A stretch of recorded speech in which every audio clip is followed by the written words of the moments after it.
Good morning students. करते हैं बेटा अपनी नई क्लास की शुरुआत। आप सभी अच्छे से पढ़ाई कर रहे होंगे। तो हम जो कल हमने क्वेश्चन किया था वो था थर्ड क्वेश्चन, व्यावसायिक रोगों के बचाव और उपचार का विस्तार पूर्वक वर्णन कीजिए। ये लंबा क्वेश्चन था बेटा, इसके 12 पॉइंट थे, हमने 6 पॉइंट कर लिए। तो इसको थोड़ा सा स्टार्टिंग से रिवाइज कर लेते हैं।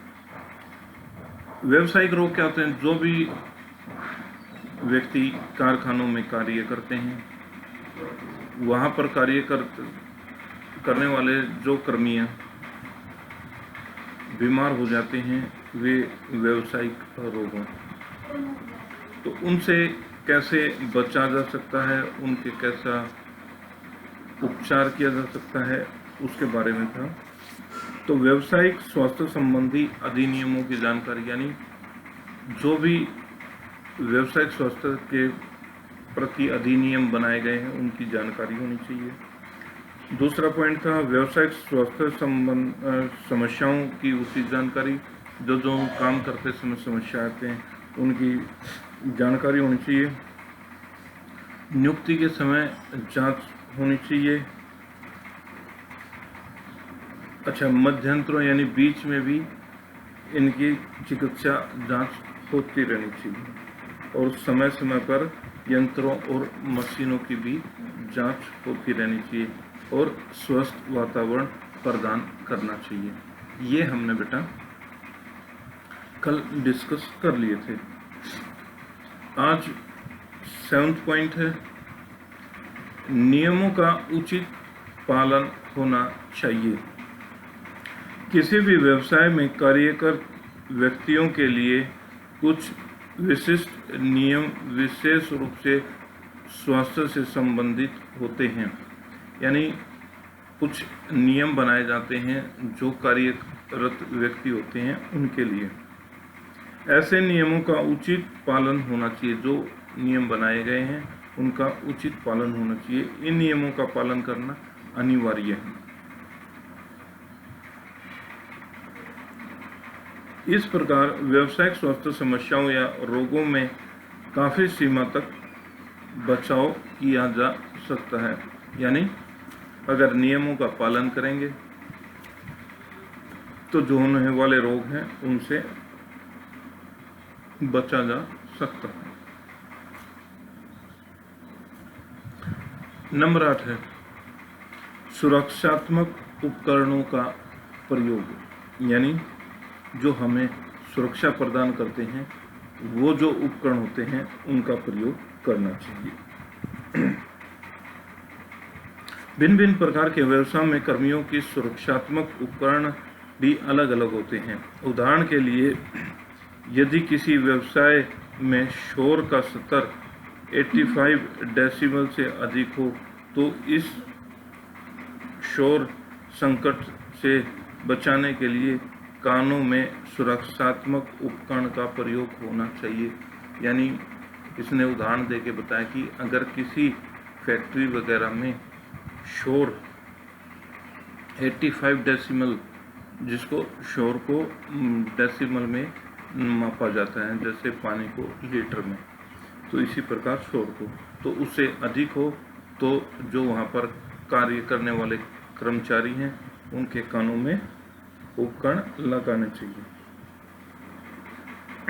जब मशीन और यंत्रों का शोर को किस तरह से कम किया जा सकता है, या फिर इसके अतिरिक्त सूर्य की जो विकिरण कैंसर को बढ़ाता है,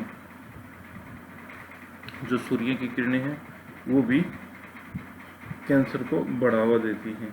इसलिए तेज धूप के बचाव और सुरक्षात्मक उपकरणों का प्रयोग करना चाहिए। यानी कर्मचारी लगातार धूप में काम न करें। जो धूप की सूर्य की पराबैंगनी किरणें होती हैं उनसे जो कैंसर का, त्वचा कैंसर का है वो बचा जा सके। तो इन्होंने बताया बेटा जैसे शोर है या भाई धूप में कार्य है या अधिक पानी में कार्य करना है, तो इस प्रकार जो भी उद्योग है उसमें उसके सुरक्षात्मक उपकरणों का प्रयोग करना चाहिए। नंबर 9 पॉइंट है उचित व्यावसायिक प्रशिक्षण। कर्मियों और मालिकों द्वारा उचित व्यावसायिक प्रशिक्षण दिलाना एक मुख्य कार्य है, यानी उनको प्रशिक्षण दिलाना भी इनका एक मुख्य कार्य है। कर्मियों को केवल यही नहीं जानना चाहिए कि वो किस तरह का प्रकार का कार्य करना चाहते हैं, अपितु इस बात का भी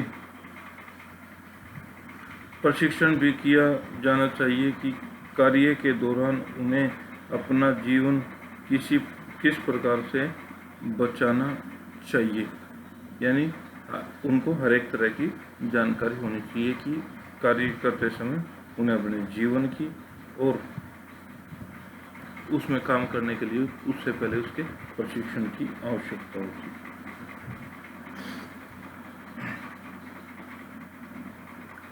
तथा सहकर्मियों के जीवन की भी किस प्रकार बचाया जा सकता है, यानी जो साथ में कार्य करते हैं उनको भी कैसे बचाया जा सकता है।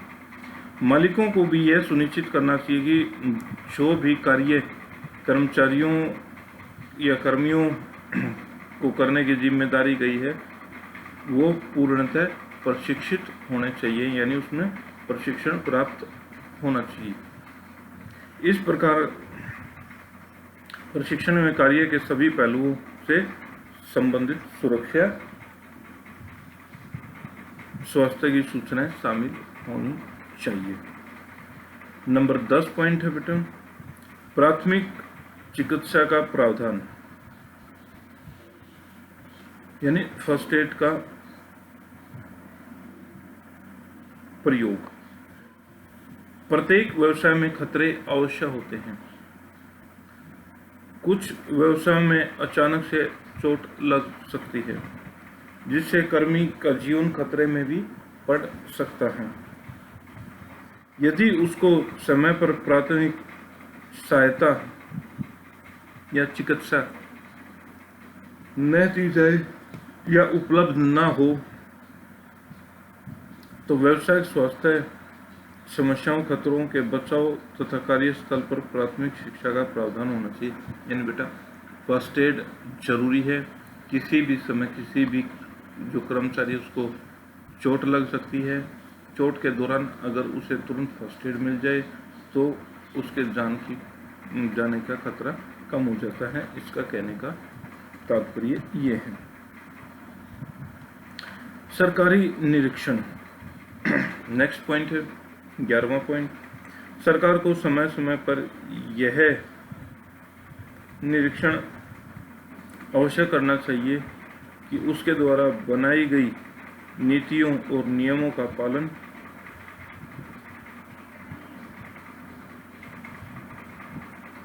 किया जा रहा है या नहीं।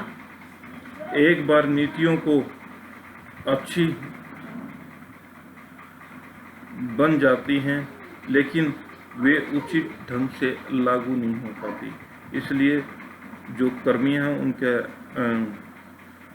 जीवन के खतरे में पड़ सकते हैं। यानी समय समय पर सरकार द्वारा फैक्ट्रियों की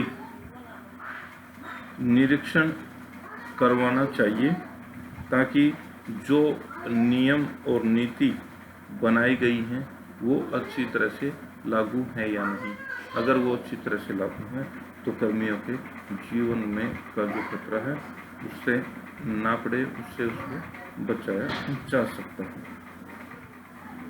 नंबर 12 और आखिरी पॉइंट कम हानिकारक पदार्थों का प्रयोग। अनेक व्यवसायों में स्वास्थ्य के संबंधित बहुत से हानिकारक पदार्थों का प्रयोग किया जाता है। बहुत सारे ऐसे पदार्थ होते हैं जो काफ़ी हानिकारक होते हैं। मालिकों को चाहिए कि उन पदार्थों की अपेक्षा कम हानिकारक पदार्थों पर बल देना चाहिए।